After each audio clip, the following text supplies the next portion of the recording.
This week is called the Lech Lecha, the truly joyous week. Why is it the truly joyous week? So the Hayom says from the Rebbe Rashab that the week of Parshyos is exciting. The Eibishter created the world, all the creatures. It's an exciting Seder. However, the end of the Seder, not so gishmak. The people sinned. Hashem said, I regret creating the world. Then there is Noach, the beginning, a kalamutna in Yiddish, kalamutna. It's a little bit on the quiet side. It's sad, not sad, melancholy. The world is being destroyed. Not exciting. The end is exciting. Avram Avinu, the birth of Avram Avinu. And the emes Lech Lecha, the true week, the week that's truly happy every day of the week, is Lech Lecha. Every day we live with Avram Avinu. First who had Mesiris Nefesh to spread Hashem in the entire world. And this really is published in the Yom Yom, and it's coming on the heels of another saying of the Rebbe Rashab, that the Alter Rebbe said in Daf Lev Midat Tzeit, you have to live with the time. What does it mean to live with the time? With the parshyos Shavua. So that's pshat, living with the time. So the Rebbe Rashab said, so a person lives with the parsha, not only reads the parsha in Shabbos or reads it every day, Sunday, Monday, Tuesday, Wednesday, Thursday, the portion of the story, but lives the story. So the Rebbe Rashab said, first week Parshyos, mixed bag. Noach, mixed bag. Lech Lecha, the emes Lech Lecha, the true exciting week. So it sounds like even the good days in Parshyos and Noach is not as good as Lech Lecha. That's from the saying of the Rebbe Rashab. But the emes Lech Lecha, it sounds like those few days in Parshyos and the Noach that are exciting, also not as exciting as Lech Lecha. The truth is, if you think about how the parshyos were the minig is the Parshyos, Noach, Lech Lecha, the way we cut the parshyos, it does seem a drop strange. Why would you set it up this way? Why wouldn't you have all the exciting stuff in Parshyos? Then you would say, okay, you'd start Parshyos Noach, the people sinned. The Eibishter said there's going to be a flood. Then there is later generation, there are Mabel, there are Floga. Wipe them both out. Then third parsha, Avram is born. Why is it? Wouldn't it make more sense to have the creation, the story of the two great sins of the Noach and the flood and the Dora Mabel, Dora Floga, and then start with Avram Avinu. So if you talk in pshat, so you can understand the way it was split up is like this. There is the first 10 generations, which is Zeh Sefer Toldis Odom. The Torah tells us about the first 10 generations of the universe.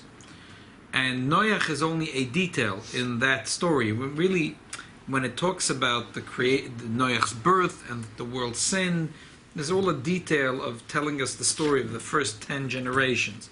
Then in the story of Noach, we're talking about the second 10 generations.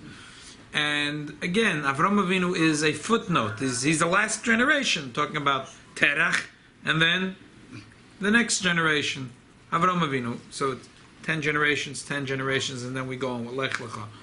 That's the simple pshat of the way the parshyos were split up. Parshyos, Noach, Lech Lecha. But to understand it according to Chassidus, so let's look at the Gemara. Here you have the sheet, and let's start with the Gemara. Avodah Zarah Daf Tes Amud Aleph. All the way in the top. All the way in the top. Yeah, the first thing here. Tona Dvei Elio. Dvei Elio's Torus. Sheishes Alofim Shana Hava Olam. The world is 6,000 years. We're not going to count the 7,000 because that has to do with Yom Shekuli, Shabbos, and Menucha. That we're not talking about that. We're talking about the 6 days of the week. 6 days of the week is 6,000 years. Every Elef Shana Beinecha Kiyam Esmal, every 1,000 years is a day. So there's 6 days of the week. There's 6,000. Tana Dvei Elio Sheishes Alofim Shana Va'olam. There's 6,000 years. Shnei Alofim Toyu. 2000, the world was wild. It was tohu. It wasn't organized. Not tohu vavo, only tohu. Why sometimes it's tohu vavo? It's stronger? Okay, I'm not sure. Could be tohu vavoyu. It wasn't only voyu. Some of it, tohu vavoyu is stronger, obviously. It's more. Not all the 1,000 years was voyu. But it was tohu. Before creation was tohu. Okay, exactly. Shnei alofim toida. 2,000 years was toida. Shnei alofim Yemaisa Mashiach. 2,000 years is for Yemaisa Mashiach. Oh, ba'avoy noisenu. The Gemara says, unfortunately, because of our sins. Yeah, the Gemara avoid the Zohar, and we're holding now the second line of the top in the source sheets. Ba'avoy noisenu sherobu yotzeh mehem asher yotzeh mehem. Unfortunately, we burnt already a couple of years of the days of Mashiach. Zog the Gemara. So based on this Gemara, it's like Mashiach really has to come. I mean, there's 2,000 years of Yemaisa Mashiach. There's 200 and some years, less than 250 years left for the 2,000 years of Yemaisa Mashiach. Why did the Gemara said 2,000 years was learning Torah? Since creation, almost learning Torah. No, Gemara says 2,000 years was Toyu. That was not part of the other 2,000. The Torah. And the Gemara will show you when it's the starts of Torah. Let's look a few more lines. No. Shnei alofim Torah me'emes havas. But the Gemara asks, when does it do 2,000 of Torah? Because you asked a good question. Shame. When does it start? When does it start? No. The Gemara says, if you want to say it can't start from Matan Torah, because Matan Torah was more than 2,000 years after the creation of the world. We said 2,000. It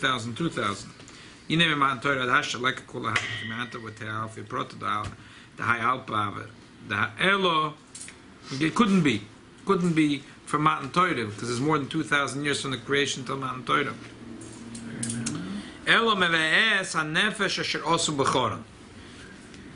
The Gemiri da Avram Avinu b'hishaita bar 50 v'tartin havi.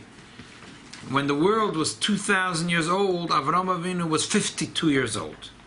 And that's when it says, Anefesh asher osu b'chora. That's when it says, Anefesh asher osu b'chora. What does that mean? That's when he converted the people, and he went with them to the land of Canaan, when he was the age of 52. So that begins the time of Torah? That begins the time of Torah. Why? What's so significant about that? Oh, that's before Shem and all that stuff. Well, that's after them. It's before Yeshiva of Shem. He put them to shame. He started the real Torah. He started the 2,000 years of Torah. So Avram Avinu was the preparation bringing the Torah together. Even though one might ask, but the Shem Va'eva was already here, so we'll talk about this soon. Shem Va'eva was not even an introduction. Avram Avinu is considered the intro to Torah. He was the introduction. He started preparing the world to be prepared for Torah. And when did it start? At the age of 52. Does anyone have no one's bothered by this? No, Abraham did all. Didn't he discover God at 4? So Abraham got all the men, but where Sarah got all the women? Why they don't name Sarah here? I'm not talking about Sarah yet. I'm not talking about Sarah yet. I'm talking about Avraham Avinu.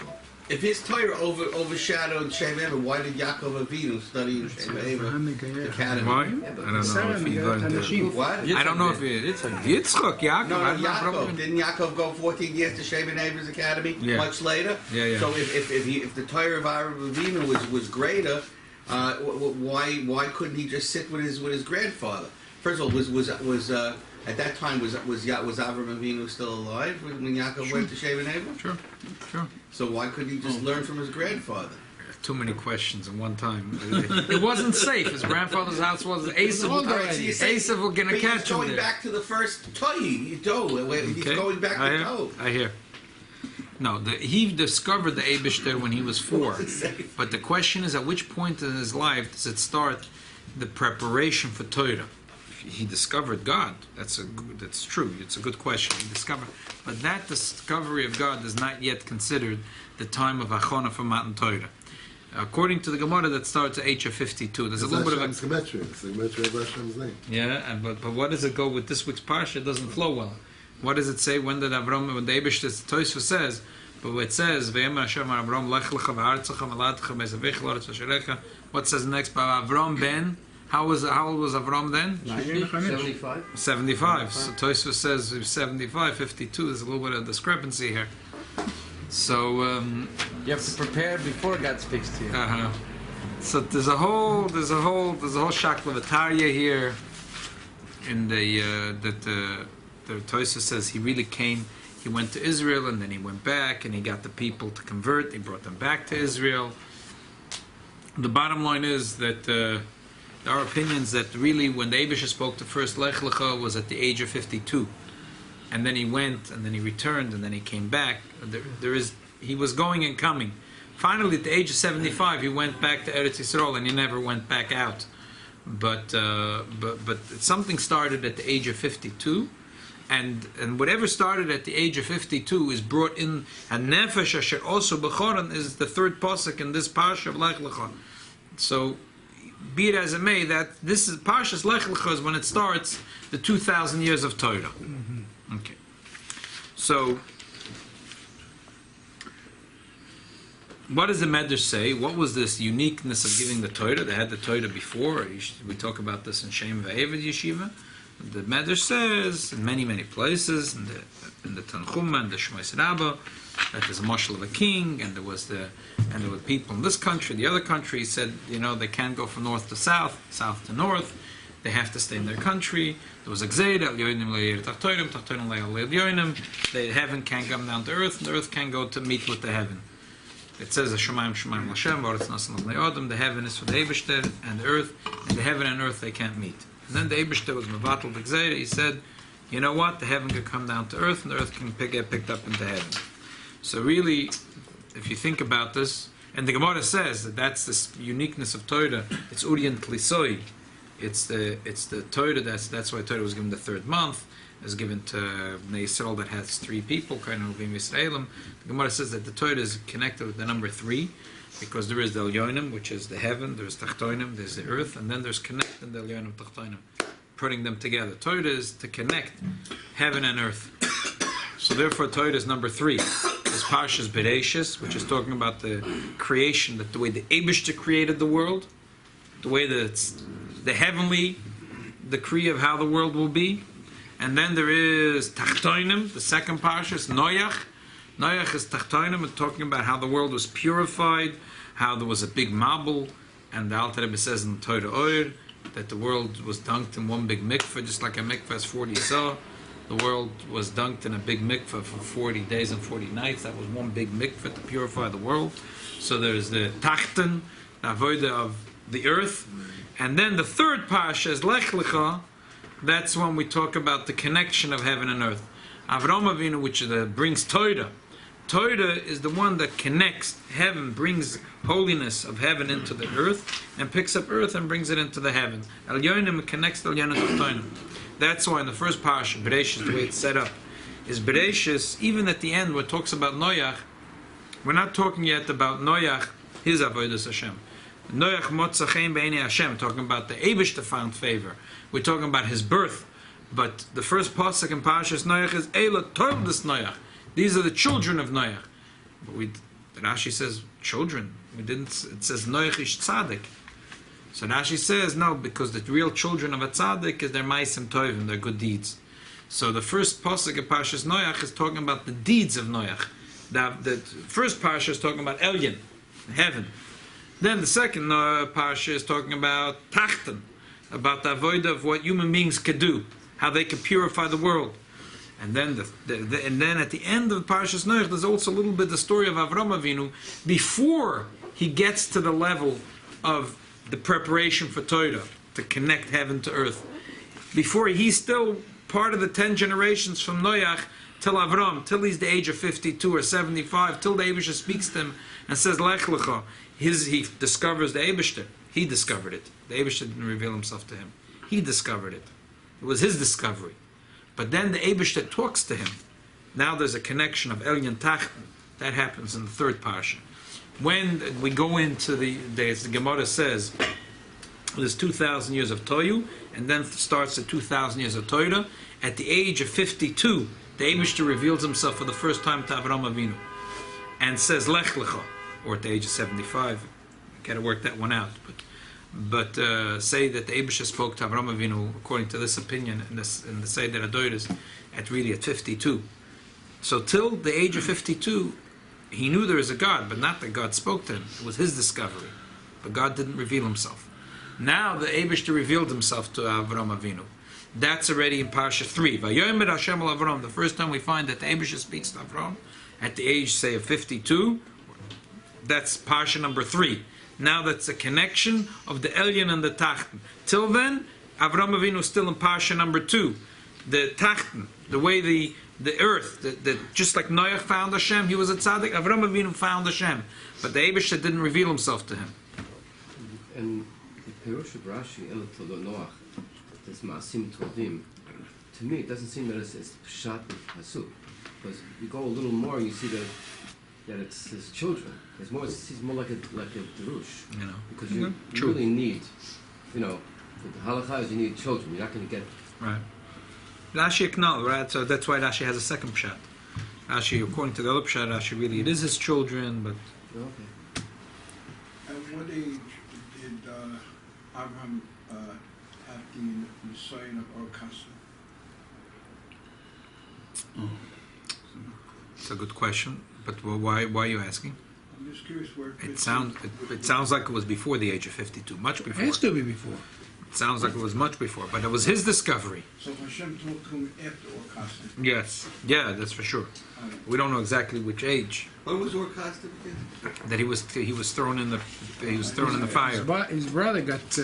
Yeah, his brother. So I want to ask you, did Abraham make the connection between earth and Hashem? Oh, that's To actually see a the good vehicles? point. Yeah, he was the first one to make that connection. And And the first connection remains forever. But But the first time that connection was made, the Gemara says, is at the age of 52.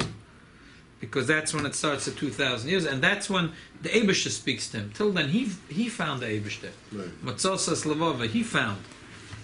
How much time was it Let Rambam before says he that. found and Hashem spoke to him? What was the gap? Well, depends, which is opinions of when. Approximately depends. If you hold that he found the Eibishter at the age of 3, the Eibishter spoke to him 49 years later. If you say at the age 49 gates. Yeah, exactly. Very nice. And if you say that he found the Eibishter at the age of 40, then the Eibishter spoke to him 12 years later. Okay, so it's a little close. Yeah. How much after Orkasa was it? Because I don't know. I don't know when Ur Kasdim was. how old? You don't know how old Ravina was? Probably has to do with when he discovered Hashem. If you say he discovered it when he was 3, Ur Kasdim might have been when he was 4. If he discovered the Eibishter when he was 40, Ur Kasdim might have been when he was 41. Were people able to do mitzvahs before this connection? No, they weren't. did mitzvahs. The mitzvahs didn't. They knew about the mitzvahs, like in Yeshiva Shein and Ve'eva, they learned the Torah, but those mitzvahs had no There significance. was no substance in it. So if they took leather and they painted it black and they took strings, they could do it with potatoes. They could do it with apples. They could do it with leather. They could put in the parchment. They could take out the parchment. There was no kedusha. Nothing. Didn't make. It was They could say symbolic only, right? right. There was symbolic. Until the connection of Abraham. Right. But Avram Avinu started that journey to make it. The Torah only came later to his descendants. But the Gemara says he started to prepare the world for this spectacular thing of the holiness of Elyonim coming down Tachtonim. That now, when we take a piece of leather, we say L'Shem Kedusha Sefer Torah, L'Shem Kedusha Tefillin, Mezuzah. So then, really, the holiness comes into this physical piece of cloth, and it is sanctified, even if you don't want to use it anymore. From Hashem. Right, you can't throw it in the garbage. Okay, now. That's the connection. Because the that connection Abraham was made. Right. Avram Avinu started to prepare the world. Right. Are you saying that he actually did make the tefillin, so to speak? I have no idea what he No, did. that's what you seem to I didn't say indicate. that. I said if he'd made tefillin, they wouldn't have a kedusha. Oh, if he made tefillin, you wouldn't work out the Kiddush. Okay, because... I didn't say it. no, because of the thing about Oh, that's yeah, okay. That was later, the Shvatim. okay. So now let's go. Continue. Yeah, that's another. Okay. So now let's look here. Okay, so basically, again, we said that there's three kufas. There's Del Yoinim, there's Tachtoinim, and the connection Del Yoinim Tachtoinim is parshyos Bereishis Lech Lecha. Look at the Medrash Rabba, Perek Mem Tes. Omer Reb Abba. This is on the pasuk Lech Lecha Ma'artzecha Mishbat Hashem Atamevi Ma'aval Olam. The Eibishter speaks to Avram Avinu. Avram Avinu is upset that he wants to go and destroy the city of Sodom and the other 5 cities. And he says to the Eibishter, you made a vow that you're not bringing a flood in the world. Mata Maidim Ala Shvua. You're going to circumvent the Shvua. You're going to go like this. Mabel Shalmayim in Atamevi. You're not going to bring a mabel from water. Mabel Shalesh Atamevi. You're going to destroy the world with fire. Come on, that's a trick. Ken lo yodotzi de shvua. You made a shvua. You're not going to destroy the world. It's not the world. It's only a portion. I know. The Rabbi Shalom could have answered him in 10 ways. The Rabbi Shalom really doesn't stick up for himself here. Amr Ebi Levi. Hashoifet kol haaretz layasa mishpat imoy lamata mavakesh ein din. He said that this is not going to work. If you want a world, you can't be so. You can't always expect judgment, pure judgment. So if you can always want din, you're never going to have a world. You want to grab a rope on both sides. You can't have the rope on both sides. If you want to take a rope, right, you want to get a bucket and you want to get water from the pit all the way in the bottom. So you have to hold one end of the rope here and the other end of the rope go in the bottom. If you're going to be a chochem, you say, no, I want to hold the whole rope. Okay, you could hold the boat, but you're not going to be able to get to the bucket to the bottom of the well to get the water. So what do you want? He said to the Eibishter. You really, it's what you want is ridiculous. Amalek Kadosh Baruch Hu, Avram. The Eibishter said, you know what, Avram Avinu, you hit it on the nail. Ahavta tzedek vatisna resha. It says in the pasuk, you love tzedek. What does it mean? Ahavta letzedek is briyosei. You love to find justice, not justice, to find favor, to find a tzedek, a limud schus, favor for my creation. Vatisna resha me'amta lecha. You refuse to find fault in them. You only want to find good in my creation. You never want to find any fault in them. Okay, therefore, that's why you've been anointed with oil over all your friends. From there till you do a 10th generation. I did not speak to any of them like I spoke to you. The older Meforshim say, well, what do you mean? Shem was a big tzaddik and he was a novi, and Eva was a big tzaddik, and every Pachshad and Shelach or Sholach, they were also tzaddikim. They were not Naviim, but they were tzaddikim. But what was the difference with them and Avraham Avinu? They did not care about others. They cared about themselves. They were not concerned about the world. If a person was a tzaddik, it was great. But if he was a Rosham, we couldn't care less about a Rosham. So therefore, that's what the Lashon of the Meforshim is. Heimoy tzaddikim hashlomas atzman v'loy letzaddik habriyos lekadeshem shamayim. They were tzaddikim for themselves, but they were not looking to find Kiddush Hashem and bring it into the world, to try to bring other people close to the Eibishter. They were not concerned about others. If the others were to shine, let them willow in their issues. That was exactly different between Noach and Avram. Noach built up the Teva for 120 years, but he did not. People came to him and they would make fun of him. He did not fight to get them back at Tshuva. Avram Avinu fight for the people. Yeah. He said maybe 5, maybe 10, maybe 20. Right, we spoke about the That's Shabbos. Exactly. Yeah, the first question is that I don't understand Abraham in this case. These guys from Sodom and Gomorrah are like dangerous, killing people. Abraham isn't even scared to go over there because it's so bad. you keep these people alive. You can't even get into there to do anything because they'll slash you. The world gets more dangerous and more dirty. So why is he standing up for the worst murderers in the world at that point in time? Because everybody You has a can't even chance. go over there and change it. Also, I have a better question. When he separated from Lot, What? he went the other way. So if You have a good point, but as of now, your question should be after we learn the Zohar that we're going to learn now. As of now, It's a good question. your question is a little question. When you're soon going to learn the Zohar, you're going to have a big question. Your question is not bad, but soon it's going to be a big question. I was going to say, because he separated at the time with Lot, if he wanted to change things, he could have gone with Lot. Isn't that a good point? He didn't want to stay with Lloyd. But he told like, if you go this way, I go I'll go that way. this If you way. go this way, I go that. So he if Lot could would have have picked the other way, he would have Abraham ran- he would would have have been ran right in there. Oh, it was Lot he didn't Lucky want. him, he took this way. He would have changed them if he went there. So here, the Zohar seems to, the Medrash says that the Eibushter spoke to Avram Avinu because he said, finally I found the right guy. 10 generations, they're not worth anything, they're Rishayim. Another 10 generations, they're tzaddikim, but all they care is about themselves. But they don't care about others. Finally, Ahavta tzedek, v'tisna resha, shemach shachach olakim, v'yemer al Hashem Avram Lech Lecha. The Eibushter spoke to Avram because he said, finally I found one good man. He doesn't care just about himself. He cares about other people. But now let's learn what the Zohar says. The Zohar seems to say the opposite of the Medrash. The Zohar says, Vayigash Avram. Avram comes close, Vayomer, and he speaks to Hashem. Ha'af tispa tzaddik im Rasha. Will you kill a tzaddik with the Rasha? Amr Yehuda. Man cham abba derachnusak Avram. Who is a father of so much compassion like Avram? Tochazi, come and give a look. By Noach it says, Vayomer kimlo ner keitzka basar balafonai. The end of all flesh came to me. I say lechoteva, I say goyfa meit keteva. Ishtik v'lo amalomid. He was quiet. God said, I'm going to wipe them all. I'm going to kill them. Noach doesn't say a word. He does not ask mercy for the people of his generation. When the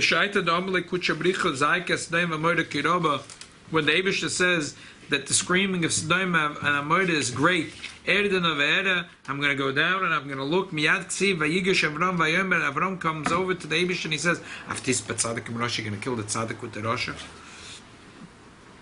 The Meforshim say, it's not that he said, and this is to answer your question, so a little bit at least. It's not that he said that we should save the Rishayim because the tzaddikim live among them. He said because we have tzaddikim there, give them tzaddikim a chance to influence the Rishayim.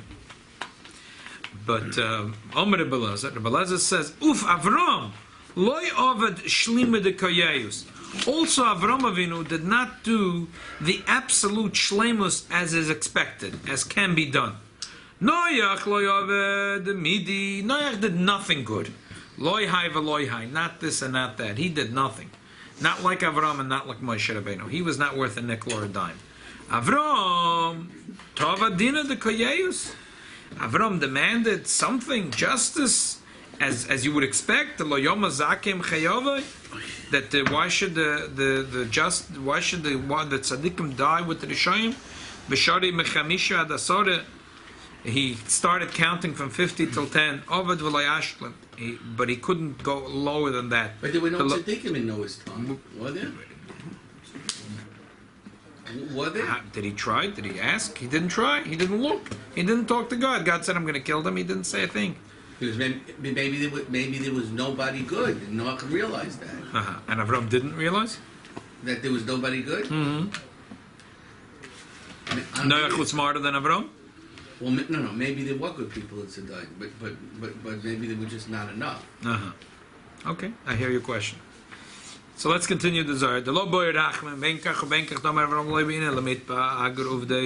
Another thing is, either way, Avram was worried that Avram never wanted to lose the reward of his good deeds.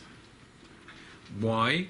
So the Meforshim in the Zohar say, number one, he was very humble, so he That's not really what sounds in the Zohar. Others say because he wanted the sichos should be there for the Jewish people. Later on in generation. Right. Okay, but the Zohar is criticizing him. Aval man ovid shlema de kayoyis, who did the proper thing all the way. The Moshe. The Kivin Damakut Shabricha Davis said,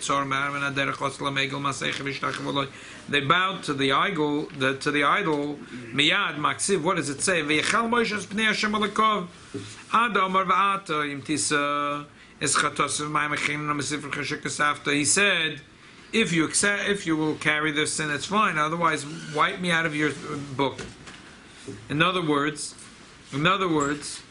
the Zohar is saying two things. He didn't care if there were any tzaddikim, even though none of them were tzaddikim. Well, what does it mean none of them were tzaddikim? Because they were all responsible. Because every Jew is responsible for the other Jews, and because they did not do anything, even the tzaddikim were responsible.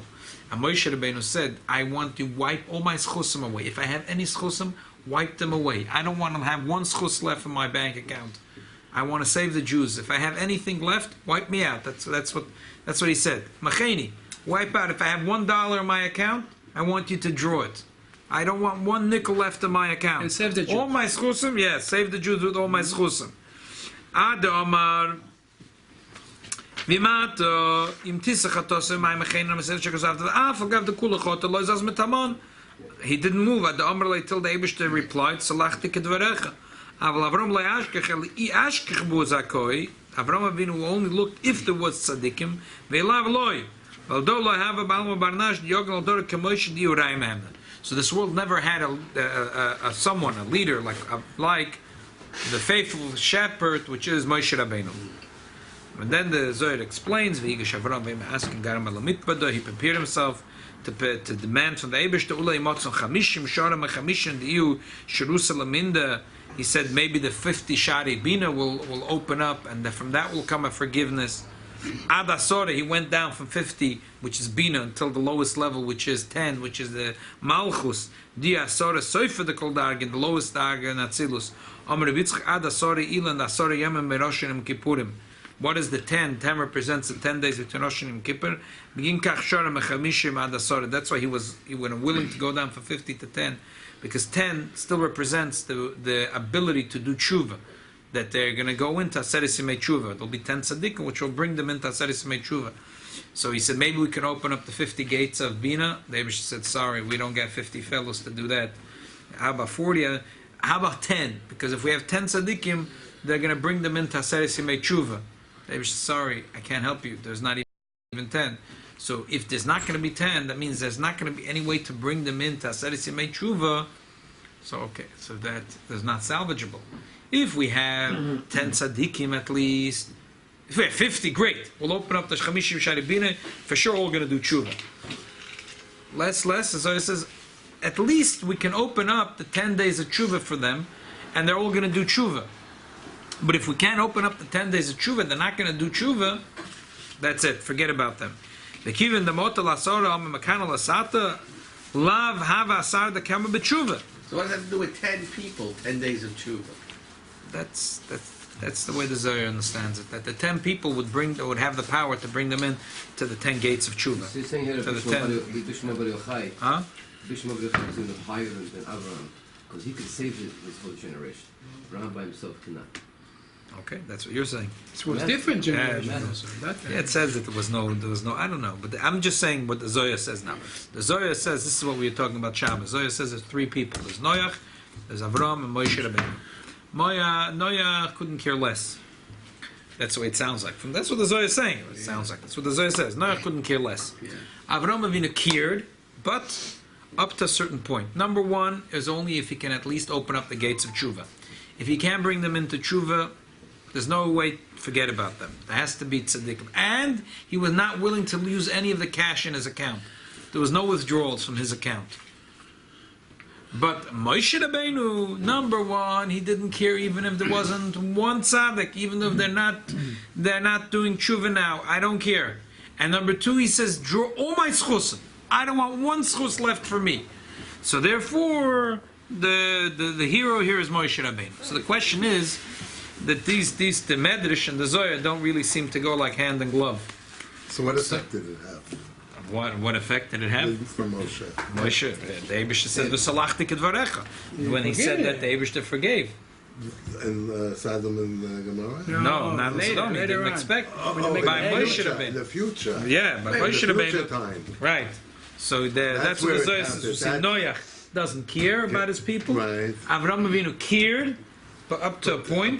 Number one, you got to find tzaddikim. Number two, don't take any money out of my bank account. No, not the saving, not the checking. Moshe gave it all away. And Moshe Rabbeinu, I don't care. They're old Jewish Shayim. nation. Don't live a nickel on my account. Good came from it. So I have a question.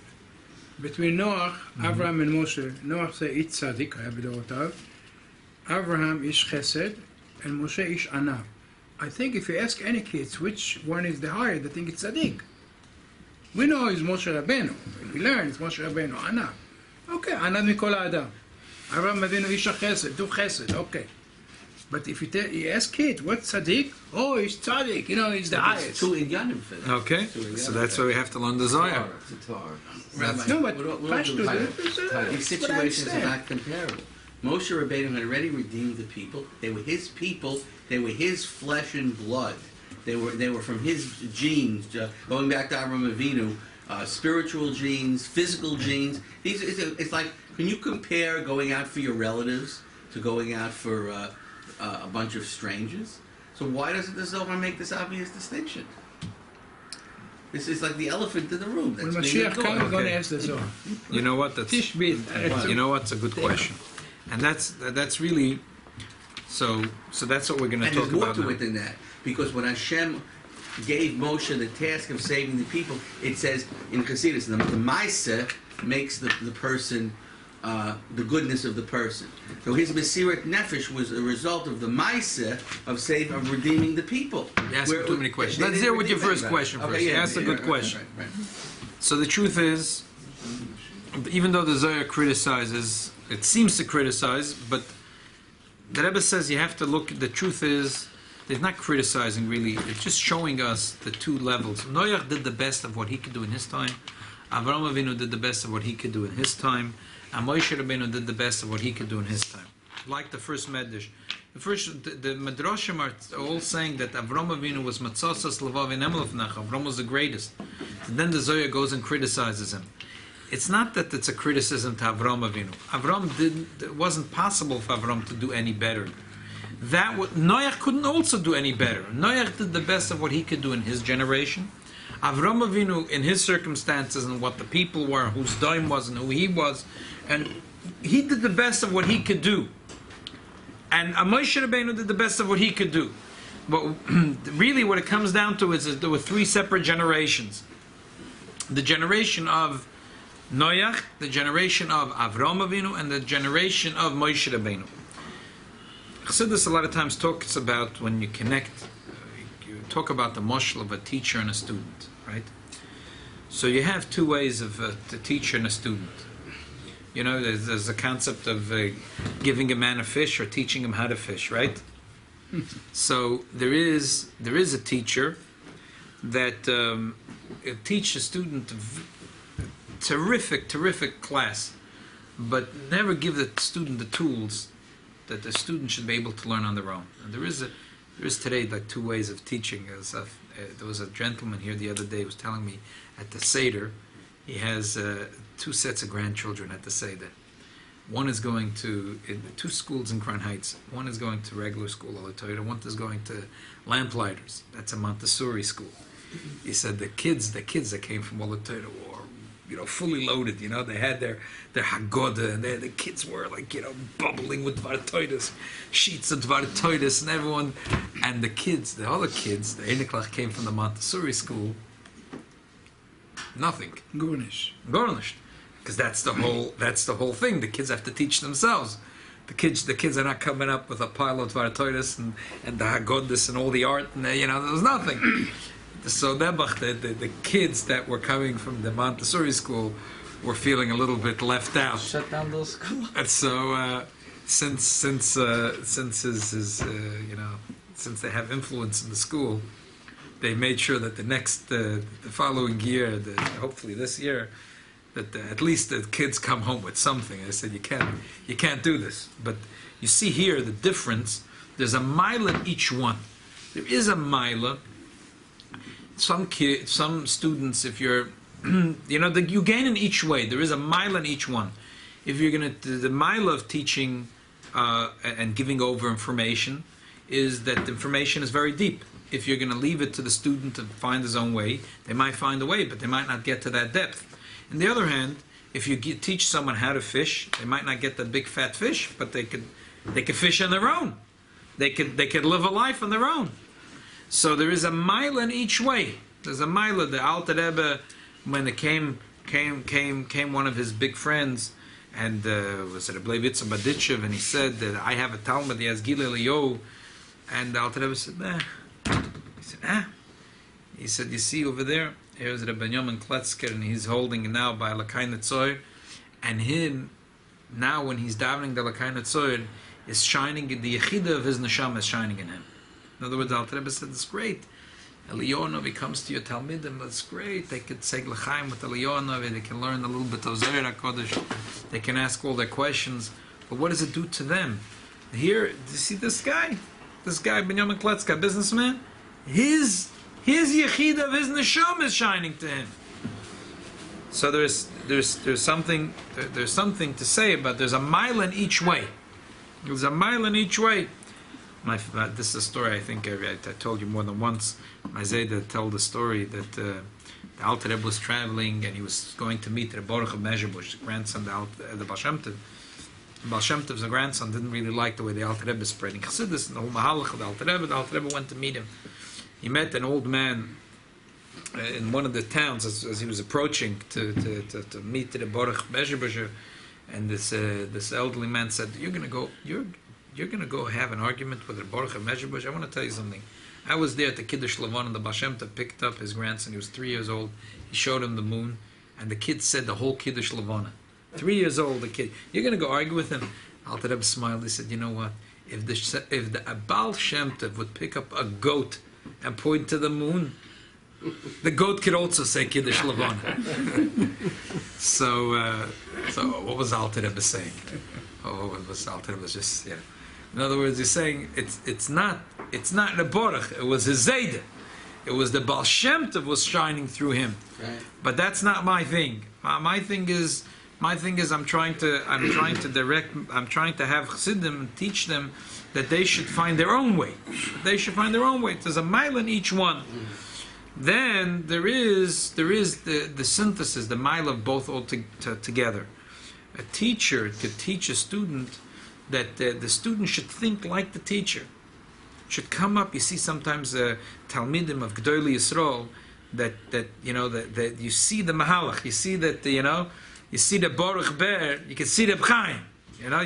You see that he really wasn't just that a Baruch Ber was a great Rosh Yeshiva. He learned from his Rebbe how to analyze the Gemara like his Rebbe analyzed the Gemara. Not only he found his family, he became like his Rebbe. So you have both milas put together. So you have when there is the Eibishter's light shines into the world, that's Elyonim. You have when the world finds their own way, that's Tachtoinim. But how much could the Tacht do already? And then you have when both milas come together. So you have the first 10 generations, you had tzaddikim like Chanoich. In the first generations, the Eibishter said, you know what, he has to die. Why does he have to die? If he live any longer, Kal Badaita Laharshia. Why would he become a Rasha? Why would he become a Rasha? Because his tzitkus was only because of his neshama. If he'd go so far away, there's only so far he can go. And if the neshama is not going to shine anymore in him, that's it. He's not going to stay a tzaddik. There's nothing. Therefore, the Eibishter said that he has to die early. Then there is Noach. Noach was great. He was a tzaddik. He brought offerings to the Eibishter, and the Eibishter said, "Li'osif lekalel." The world was purified through the keshes. It was a great. But however, Chazal. What does Chazal say about Noach? Katne amon nehoya. He didn't. He was big on tzidkas, but small on amunah. He found God. He knew that whatever he can understand with his mind, that was great. But whatever was beyond his understanding, further, he didn't go. Belief, he was a little short in that. He represented the avoid of Tach, whatever the human being, as much as the tzidkis as a human being could reach, as much as he can understand about God, that was great. But not beyond that. Whatever, the tzidkis department was great, but the emunah department was deficient. However, when it comes to the third level was Avram Avinu. Avram Avinu had both. On the one hand, he found God on his own. He found God on his own. He found Matzoso Eslavova. He found the Eibishter, like the Rambam describes as I'm learning 3 Prakim Rambam, the Rambam that we're learning now, that he was a child and he was serving the idols, and then he was starting to think that this couldn't really be true, and he came to his logic. Realization. That was all the end of Parshas Noach. But then all of a sudden, the Eibishter reveals himself to him. V'yem Hashem al Avram Lech Lecha. And then Matzosas Levov Enem Lefanecha. He was very high in the level of Amunah. So there was Tachten and Elyon together. True, he found the Eibishter on his own, but then he had total trust in the Eibishter even beyond Seichel. That's why Avram Avinu was the big Shnei Alofim Torah. He starts in the 2 Alofim of Torah. But even Avram Avinu was not yet in the level of Moshe Rabbeinu. But if you have a student could become, you'd say Baruch Ber is going to become like Reb Chaim. But let's see if Reb Chaim could take me as a student and make me into a Baruch Ber. He can't do that. He could do it with a Baruch Ber. Why? Because the Baruch Ber was a great guy, so he could make him as, he couldn't take just an ordinary folk and make him into a student. But when Matan Torah came, the world and the Eibishter it's not just like a student and a Rebbe. The world is Tachten, was devoid of revelation of godliness. And now all of a sudden we connected the Elyon with Tachten. That was the absolute spectacular thing. So therefore Avram Avinu was only the Hachona. But the absolute bringing the Elyon and the Tachten together, that was Moshe Rabbeinu. So if you want to summarize, in Avodas Hashem you have 4 levels. They have a person that he does Avodas Hashem. The main thing is the neshama. He needs to put on tefillin, so he needs to have a physical hand. But the main thing is the neshama. Then you have a person that's Elyon, only the Elyon. Then you have another Yid. He wants to do something to purify his goof, and he even wants to do it with another Jew, but it's only his obligation. It says you have to rebuke your friend, so therefore he rebukes his friend. But that doesn't really stick. When you know someone's rebuking you because he has an obligation to rebuke, it doesn't affect you that strongly. That's why Noach was building the tape 120 years, and every day people were saying what's going on, and he told it, but no one was doing tshuva because everyone knew that he's doing his job. He's doing his job. He's doing, like my uncle says, it was Eretz Yisrael. There was this Israeli guy, and he's sitting on a bus, and this, from the bottom of the barrel of society, and it was a sukkah. A gentleman goes on the bus. He says, you want to do the mitzvah lulav nes? He says, get. And then there was a Lubavitcher Bocher gets on. He's doing miftzayim, so he goes around the bus and he goes over to fella. He says, yeah, why not? He says, give me a kippah. And I said, brocha. So the boy goes off next stop, and the Mizrahi guy goes over and says, I don't understand. Why is it that first there was a gentleman asked you to do lulav nes, and you were so rude, and this boycher comes over and he says, come on, you don't understand the difference. This first fellow, he's counting his brownie points in Gan Eden, and he wants I should add some brownie points. I'm not interested. This boy cares about me. He wants that I should do a mitzvah. So he wants that I should do a mitzvah. Fine, I did a mitzvah. So Noach wanted that do his obligation. His obligation. So people didn't do tshuva. There is a third way, which is that a Yid cares about other Yid, but he wants to shmek ois. Is this person a good? Like there's unfortunately there's a concept there of care of professionals. Why unfortunately?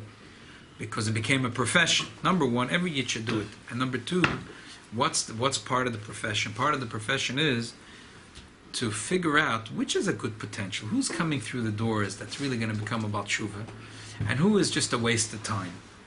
You know, they're going to eat gefilte fish. You know, marry a Jewish girl, but then they're not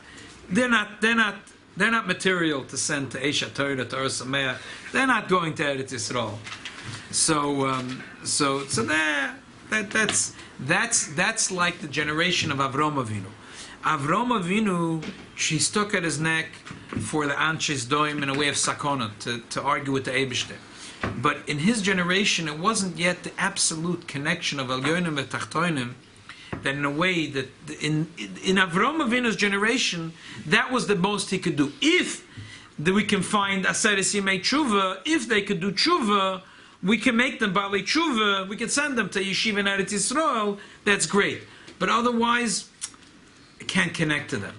But when it came, the generation of Moshe Rabbeinu, the Elyonim B'Tachtoin, that's the Chiddush of the Matan Torah, that the highest Elyon could connect to the lowest Tachten. He's not a Rabborach Ben Reb Chaim. He's a very ordinary folk. And he's an ordinary folk. He's a big Baal Aveda. And Moshe Rabbeinu loves every Yid anyway. He could connect to every Yid, even if he doesn't think that his love will produce an absolute Baal Tshuva. He doesn't think it'll, but still he loves the Yid because he's another Yid. So therefore he loves him. And he says, Deibishter, you have to save him. And use all the money in my bank, all the schusim I have. That was the absolute chiddush of Matan Torah. So therefore, it's not that the Zohar is criticizing. Noach did the best for his generation. There was Tachten. Then there was Avram Avinu did the best in his generation. But Moshe Rabbeinu was the ultimate. However, the end of the day is Avram Avinu is already a achona for Matan Torah. There's already something, Lech Lecha Ma'artzach, a person goes out of himself, not just for doing Hechech Techech for my benefit, but I really thinking for what's good for the other fellow. It's just that by Avram Avinu's time, it was not yet, we couldn't yet connect the ultimate Elyon with Tachten. Only if the Tachten has potential to become an Elyon, we could connect. But still, this is the emes of Freiliche Parsha, because ultimately Avram Avinu brings us to the time of Matan Torah, where we connect with the ultimate Elyon V'Tachten, connect that that in the lowest place in this world, the lowest Tachten, we bring the biggest kedusha, the biggest Elyon, and that's the big chiddush of Matan Torah. And that's why this week of Lech Lecha, even though we have stories of Avram in the parshyos Noach, but that's before the Shnei Alofim Torah. But the emes of Freilich Avoch, where's the real happiness, where's the real excitement? It's Dafka and parshyos Lech Lecha when it starts the Shnei Alofim Torah.